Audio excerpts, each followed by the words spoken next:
is 2 Sunday, and so far, he's showing up. Oh, for sure. And that's the second week in a row where we've seen, a leader on Saturday in one of these regions continue to show a good performance on Sunday. It appears last we saw was Cease and Elevate from 100 Thieves, who got first in the qualifiers for NA East, and then first on the next day as well. Oof.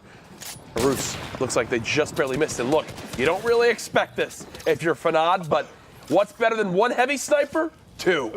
I was just about to say, nobody expects the double heavy snipe. And honestly, the first shot looks like he saw nothing but head, but no problem there.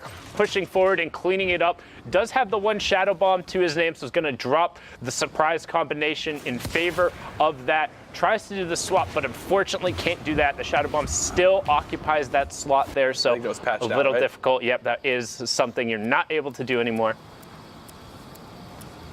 As you see him take that high ground, as Villix right next to him, the former Atlantis player, and also just an absolute tank coming out of Europe, has been putting up a bunch of incredible performances, but hasn't quite reached that qualification threshold. Oh. Aaron's looking to push through, and he's found it onto Loru. Great shot as well with that heavy snipe. Yeah, I'm wondering, one shadow bomb, I think that's worth it to hold right now, especially if there's no launch pad. Want to have that for your next bit of movement needed. This area so stacked. Remember, this is the finals to qualify for the New York City major event later on in July. All eyes on that, and what that means, these end zones a little bit more packed than what we saw yesterday. 28 players left in this very packed zone. That's how you qualify and earn points at the top right. Top 25, 3 placement points. Top 15, you get another 2 extra. Top 5, 2 more. The Victory Royale, 10 points. Obviously, oh my gosh. Eraus is using the duos strategy of the double heavy sniper now in solos, and Sundown, I've watched your jaw drop twice already, and we just started casting. I mean, much like the Spanish Inquisition, nobody expects the double heavy sniper, particularly twice after he's rotated through. And the thing that's so good about it is he has a little tunnel situation set up there to where he went back and doubled down to get that from the elim that he picked up. So he saw it before, got a shadow bomb, rotated up, got another elim with a solo heavy snipe, and then decided to tunnel back on out and pick back up the double utility of the heavy snipe in order to create more elims. I mean, that's a perfect example of every little play matters, maximizing your efficiency, and now he gets himself into the top 25 as Sawyer Ladd picks up flicks. So well done. Love seeing that strategy brought into play, and obviously, yeah, it's not as fast as the double heavy that you can do in duos where it's instantaneous, but in solos, in these late games, there's so much noise, so much happening that even if you look for a half a second at an opponent and don't replace that back wall, you see what we watched earlier. You just get cut down by the second shot. Brilliantly done. Amuser now set on up, peering back towards the opposite side of the zone. And one thing to note, if you look in the bottom right, it's going off the side of the Viking village, and Amuser posted up right on the last little bit of zone. It does have the redeploy, so if he gets knocked down, no problem, but was looking for shots. However, a lot of his opportunities, boom, there they are going to happen as the players are actually forced off the top of the mountain. Finds E-Face right there as the rest of the ballers kind of do their best lemming act and all roll over the side of the cliff. Yeah, brilliantly done right there by Amuser. Still just staying stacked and up, and the zone looks like it's going to be going towards the southeast a little bit. As you see, Amuser still safe for the moment. Now we'll need to begin to build back up. One player above, starting to waterfall down. Nice job by Amuser to take note of that, and now will drop themselves with this redeploy. That's a great tactic right there. A lot of players who are maybe, a lot of times when people think, oh, redeploy is just not good, it's because they use it wrong. You want to drop and then at the last moment pull the chute. You don't want to jump and immediately pull your glider, or else, well, you're a sitting duck. As you know, there's that slower fall with the redeploy when you have it in your inventory.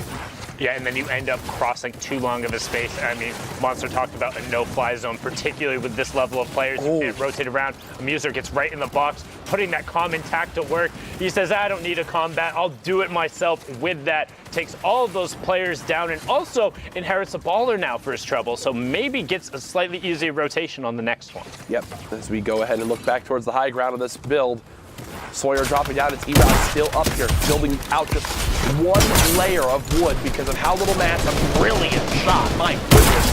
120 plus damage. Unfortunately, doesn't get the build down in time. So weak, dropping all the way down. Can't build a single floor if some wood. Enough builds to at least place this launch pad. He goes back to height!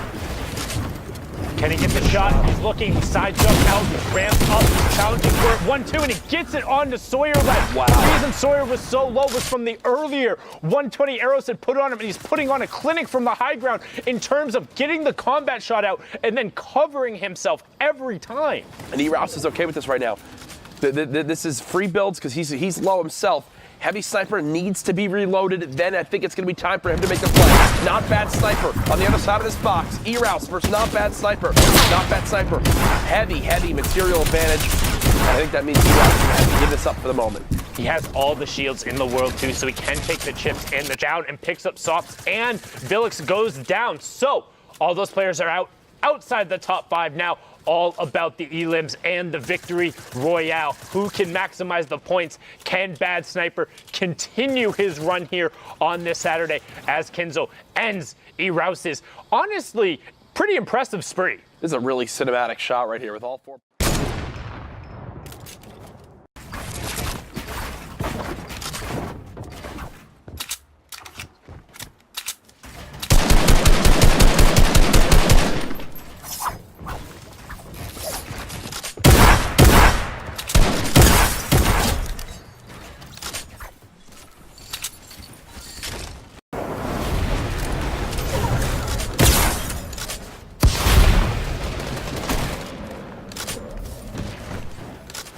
Oh, well, I was about to say, not much health could drop and fall to their death. That's exactly what happens. E-Rouse actually gets landed on above, but gets the most ridiculous hip fire shot with the AR. That's how weak the player was. He knew it, just said, hey, let me try it. And guess what? Back to high ground now for E-Rouse. The second time we've seen E-Rouse on the high ground this late in the game.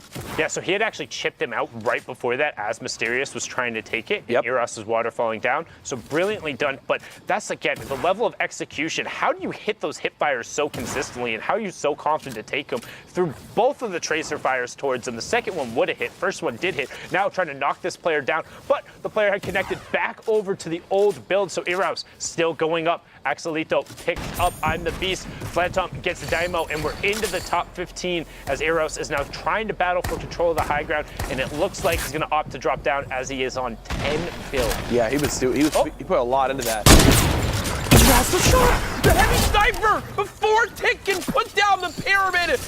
Oh no, and look at now the materials for E-Rouse. Picks up the heavy and one-shots the floor.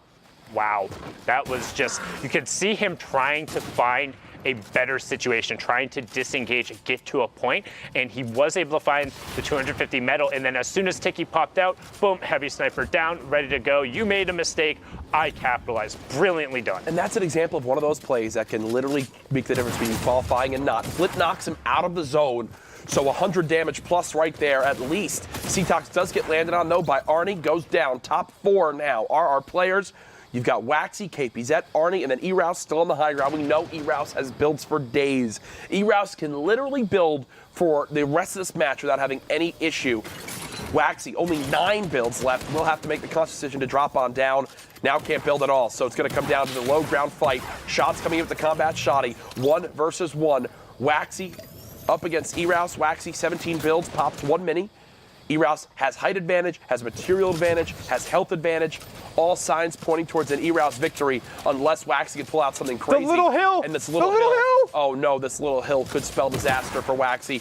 Does get tagged once by the shotgun. Is that a build he has to run back around? Yep. E-Rouse on the height.